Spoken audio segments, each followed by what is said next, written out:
from Blackoutpod. I am starting a new series, Blackoutpod, Quarantine Diaries. I've been in holding for 5 days, and I decided I'm going to make the best of the situation. I'm going to have a comic on Skype every single day. I'm going to try and do video to where I can kind of split screen between me and the computer screen. I'm not that tech savvy, so it's probably not going to work out. At the very least, I'll have the audio, which is cool. Anyway, I've been in holding for 5 days. Did my grocery shopping, Instacarted a bunch of stuff, and I am ready, dude. I'm ready to make it 8 weeks. Got a family member who's in healthcare. He says 8 weeks is probably what we can expect. Just for a fun little fact. I'm sick of people bitching about I need to stay inside. Yeah, dude, it's the best. Dude, staying inside is the best. I don't have to fucking go. All these open micers. I'm an open mic comic, as most of you know. All these open micers complaining about not being able to get stage time. Yeah, I'm sad I don't get to get stage time, but also the competition is kind of like, well, at least I know nobody else is getting better. So I can fucking sit and get worse too. And then by the time we get back, it'll be like we're all brand new again. There are a lot of pay-to-play mics in LA where you go pay $5 and then you get 5 minutes of stage time. And a lot of those places are staying open. And to those places, I want to say, you're fucking stupid. You're fucking stupid. If you're still doing mics in this, you think your comedy is, you think your open mic, the Comedy Store has decided to close its doors. They were selling out shows every night. The Comedy Store, they're the elite comic destination of the entire world, has decided to close its doors. If they can stop comedy, open micers can stop comedy.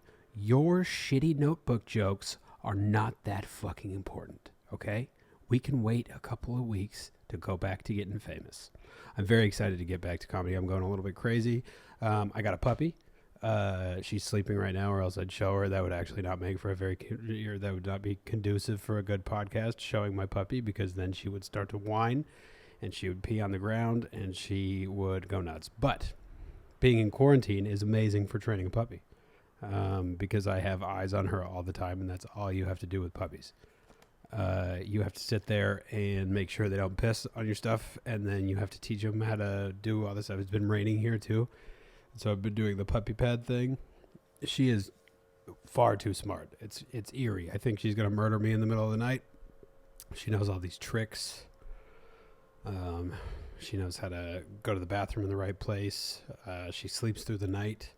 It's crazy. Puppies are so cute. But the funny thing about puppies is you get so attached to them, and then you start realizing they do not give a fuck about you.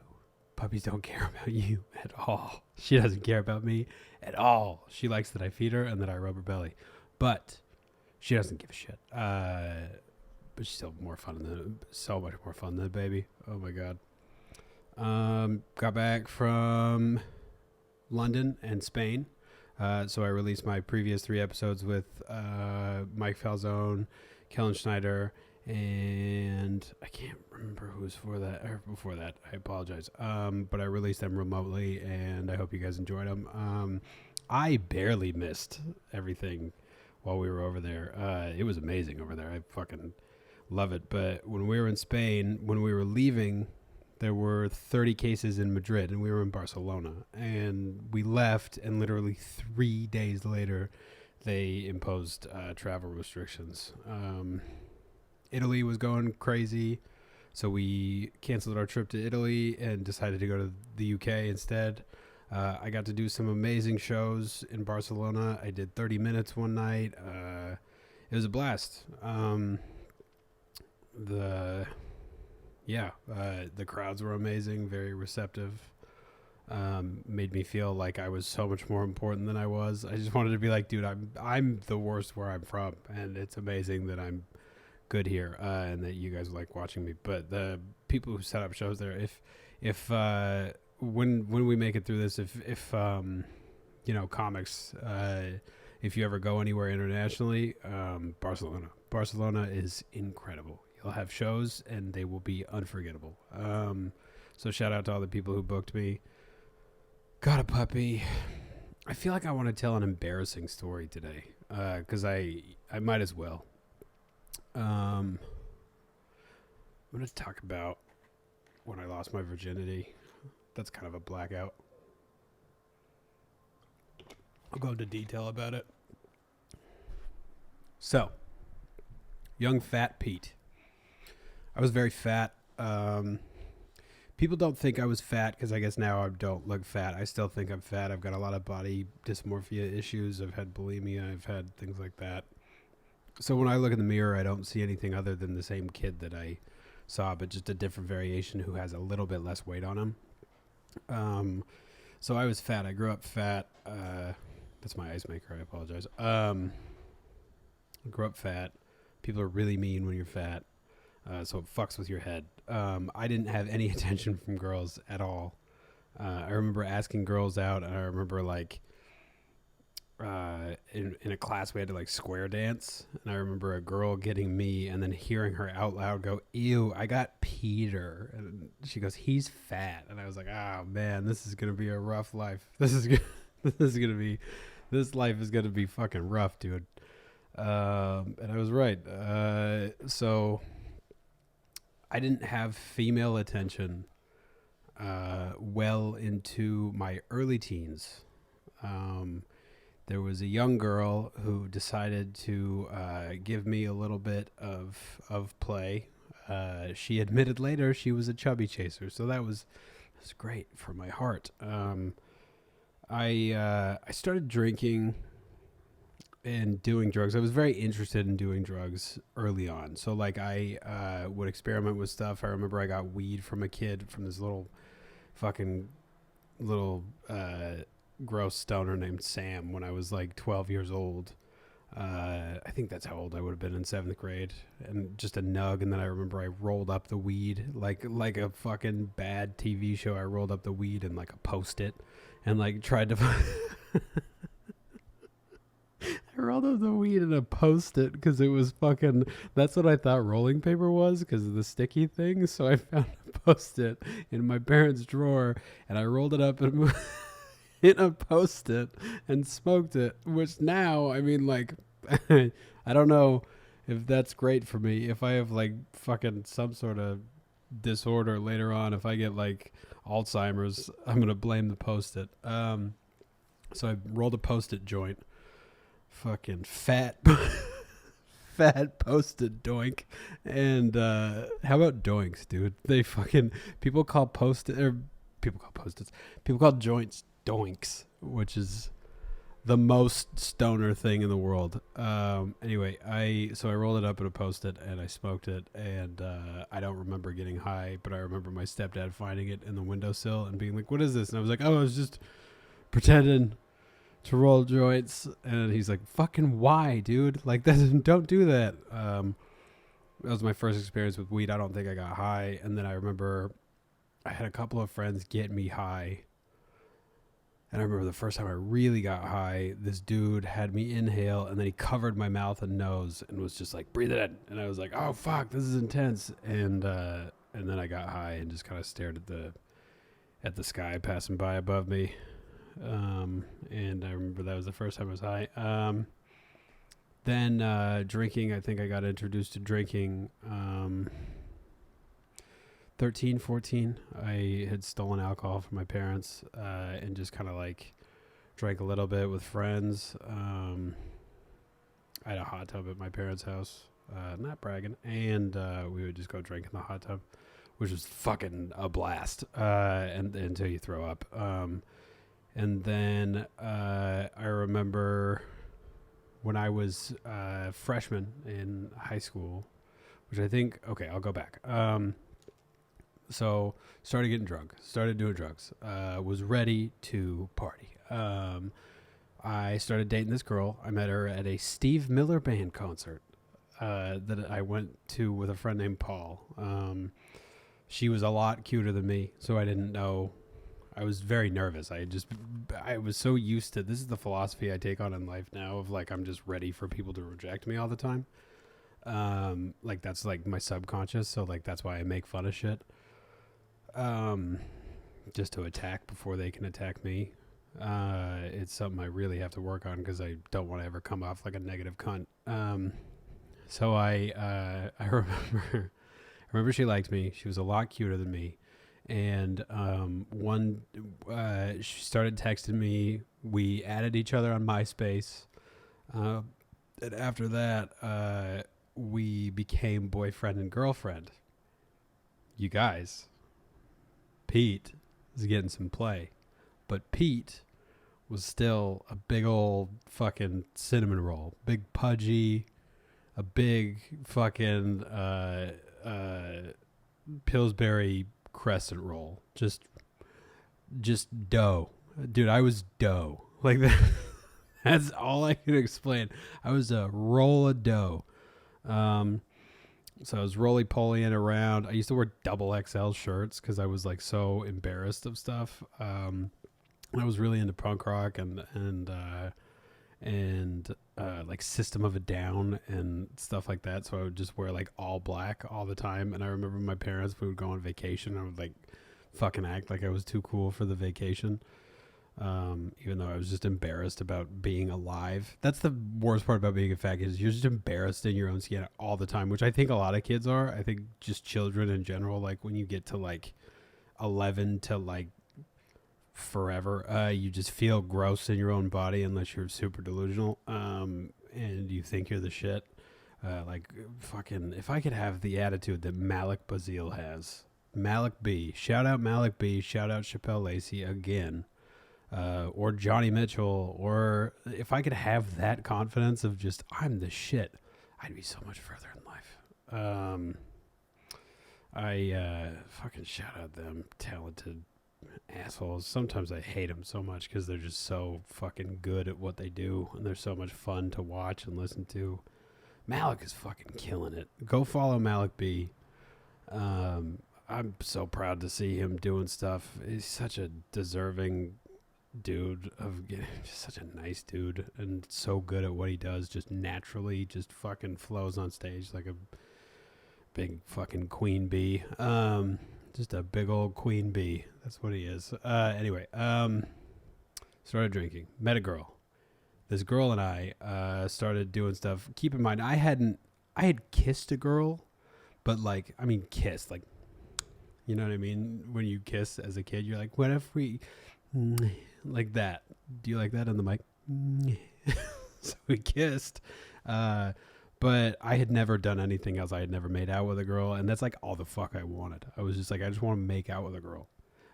This girl had other plans. So I went to her house for the first time. I remember my mom dropped me off, which is the most innocent way to go do sexual shit. That's the most wrong. So I get dropped off, and we're in her house, and her parents are gone because that's what you do with your 14-year-old daughter and her 14-year-old boyfriend or 13-year-old boyfriend. She was a year older than me too. I was the boss, dude. I was milfing it up. I was couging, dude. I was fucking hunting cougs. 14-year-old fucking bad bitch. She was such a weirdo. A very cool girl, but so fucking strange. So I remember we were in her basement. No parents. I was so nervous. I was nervous because where are the adults? Where are the adults to save me from my own vagina? And so we're hanging out. We did the fucking, oh, I'll put my arm around you. Oh, I'll put my arm around, oh, I'll lean on you. And I'm like feeling all sorts of things in my little 14-year-old peen and, or 13-year-old peen. 13-year-old peen. So we're doing that. And then we start to kiss. But I expected a peck. This bitch was varsity, okay? She was a cheerleader. She was a blonde girl. And she had kissed dudes, okay? I had not kissed any dudes or girls. I was not a blonde girl. I was not a cheerleader. I was a chubby crescent roll. We've been over this, okay? I was not kissing anything except for fucking cans of Coke and Lunchables. I was fucking...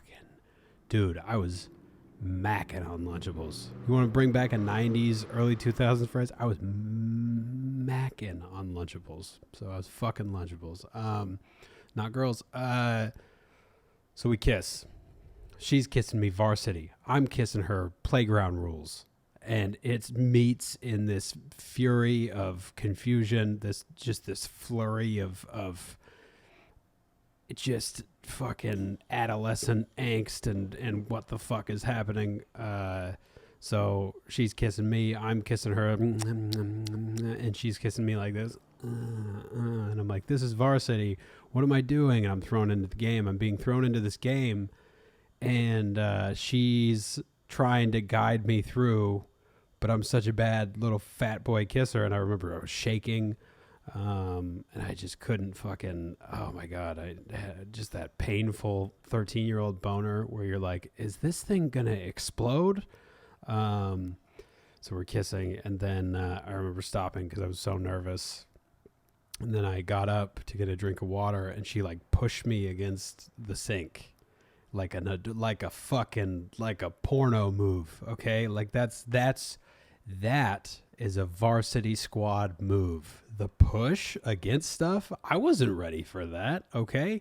Here's what I was ready for. I was ready for a smooch on the cheek. She was giving me like fucking, like, she was ready to like serve me a glass of wine and fucking, you know, take me out to the theater or something. And I'm ready to have SpaghettiOs and watch fucking Franklin. What the fuck? She pushes me against the counter. I remember being terrified. And at that point, her parents were home and we could hear them upstairs. And they walked in at one point. Her mom walked in at one point and they goes, "Oh, sorry," and walks out. What a terrible parent. What a fucking terrible parent. What else are two 13 and 14-year-old kids of opposite sexes doing in a basement together? You think they're fucking playing jacks? So I guess some kind of tic-tac-toe. Anyway, that was the beginning. So then we get back down on the couch. She puts my hand down her pants. Varsity. This is varsity fucking state championships. I'm over here, okay? I'm at the playground still. I'm at the playground. She is at the fucking ship, dude. She's at the championship. I'm in preschool. She is getting scouted by colleges, okay? That's where we are in that's where we are in experience. Puts my hand, my little trembly hand down her pants. And I remember going, "What's this?" You know what I mean? Like, what? It's so wet. So I put my finger inside of her. And I'm so sorry, mother. And then she uses the words that I, to this day, cannot believe she used. She said, "Use two." And then I did. And I remember audibly going,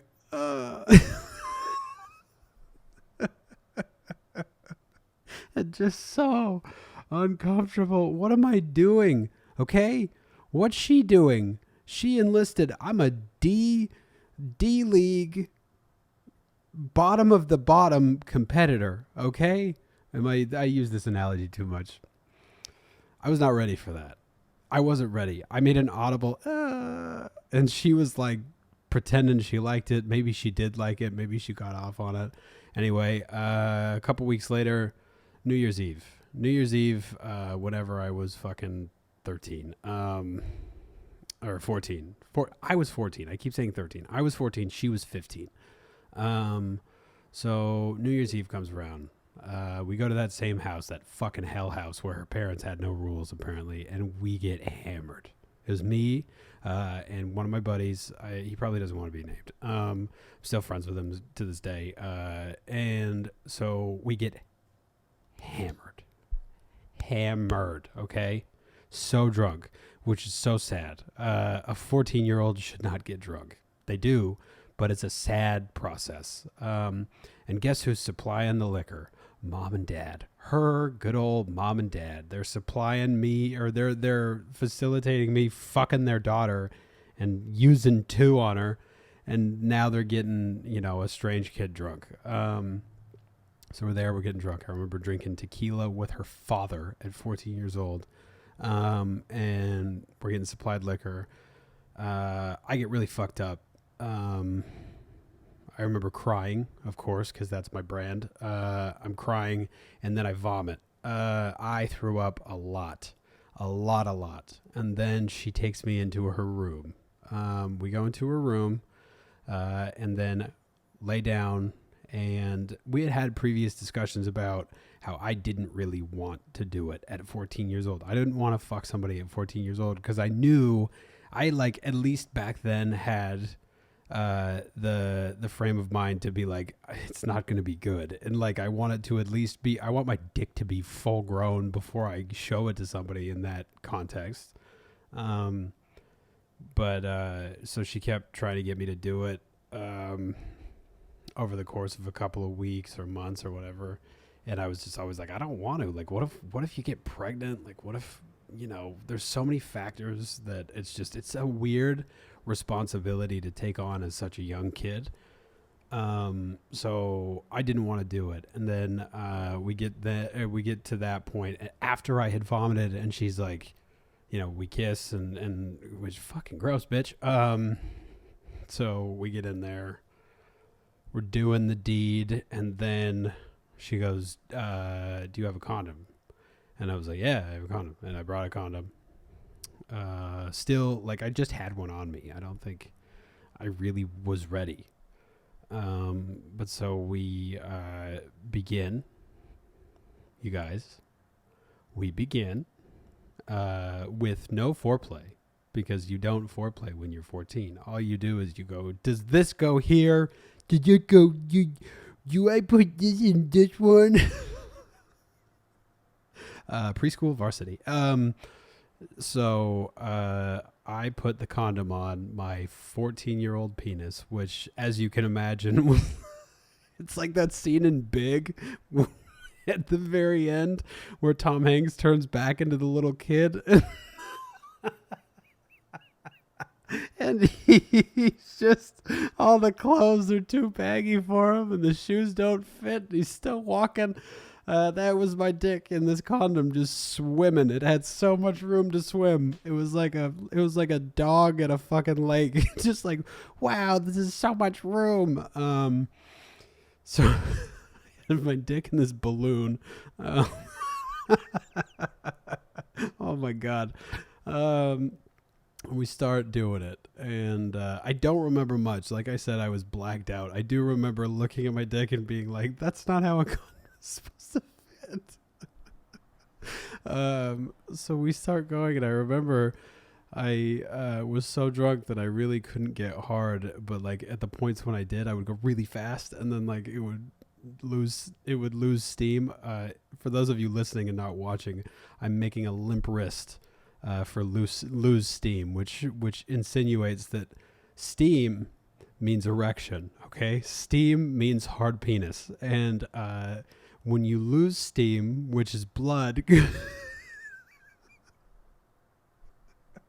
which is blood being forced into your penis loses erection. Do you understand? I'm a scientist. So I remember her being on top, and I remember her bouncing on top on this like attempt to make it, and it just wasn't doing anything. So then we called it quits after 5 minutes of trying to make this work, and my dick fucking being a golden retriever in a reservoir. And then she goes, okay, I'm going to go back out to the party. So she just leaves me in the bedroom. And I remember at one point during us attempting, I could hear her parents in the hallway, and they were like talking. And I was like, do you want to stop? And she's like, no, they don't care. What kind of hell house is this? You guys, hell house, okay? What parent is okay with this? In retrospect, very, very not a good parenting act. So did that. She left. I start crying, and I remember my friend comes in and he's like, "Why are you crying?" And I was like, "Where is she? Bring her back here. I love her so much." And he's like, "Dude, you're fucked up. She's just out there drinking, whatever, blah, blah, blah, blah." So I go out there and I'm like fucking covered in shame and fat. Anyway, it's my first experience, my first 50 experiences with doing anything with girls. And I mean 50, obviously. That's hyperbole because I haven't been with anywhere near that many women. My first, like, few experiences with women were so painful, just so embarrassing. I was just such a like fucking little fucking penis. I probably had a little penis, but I also was a little penis. I was just fucking so like scared of everything. It's a weird thing, losing your virginity. People think that it's not that big of a deal, but it's so like, I remember just the emotions that you go through of having like even a girlfriend at that age are so heavy, and then like adding sex to that equation is so intense. God, I remember there were rumors that I hooked up with this girl in high school when I was a freshman, and she like told people I had a small dick, and I was 14, and I remember being like, "Hey, yeah, I know. I'm 14, okay? It's not going to be like it's not going to match, and it's not going to be an inch per fucking year that I'm alive. It's going to be a 14-year-old's penis, which is not a good one, okay? Give me a couple years. Let me grow into it first, you fucking asshole." What a mean thing to do. Yeah. That was a good time. At one point I sold weed. I sold weed when I was like 21, 22, and I sold weed to her. She's a cool chick. She's still very nice. She's been with lots of men, which good for her. And lots of people I know. And yeah, she didn't hesitate to tell me that. "Oh, I fucked so and so. Oh, I fucked so and so." Like, that's good. You don't have to. We could just also talk about your day. We could talk about how you've been, how you're progressing as an adult, normal shit. You don't have to tell me that you fucked my friend. It didn't hurt me. It was just kind of like, why is this? This is a weird fucking conversation we're having right now. It's a weird thing to brag about. Anyway, there's lots of sirens outside. This reminds me of the zombie apocalypse. Like every video reminds me of fucking 28 Days Later, where she goes, "The blood. There's something in the blood." I know we're going to get through it.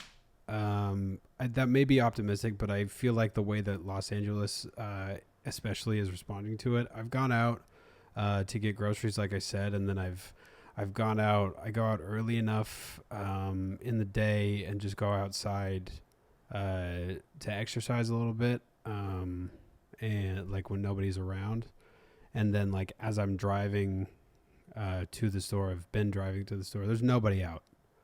I'm proud of the response that people have had. I am not pleased with some of the business owners who I previously supported in the comedy circuit. It's hard enough to make a case for people who want to profit off of you doing comedy, okay? And like, it's nice that some of these people provide stage time in such a competitive environment, but when you're still doing it in a situation like this, just purely based on greed, and you're not heeding the warnings of all of these fucking of the CDC, of all of these government institutions, and just from your fellow man, I guess. You're just everybody. It doesn't take much. You don't, you just don't do that shit. But in short, I think we're going to be okay. And I think all I want with this, and, I talked about people thinking their jokes were really good. I do think this podcast is good. And I want to make people laugh. That's my dream in life, is to make people laugh.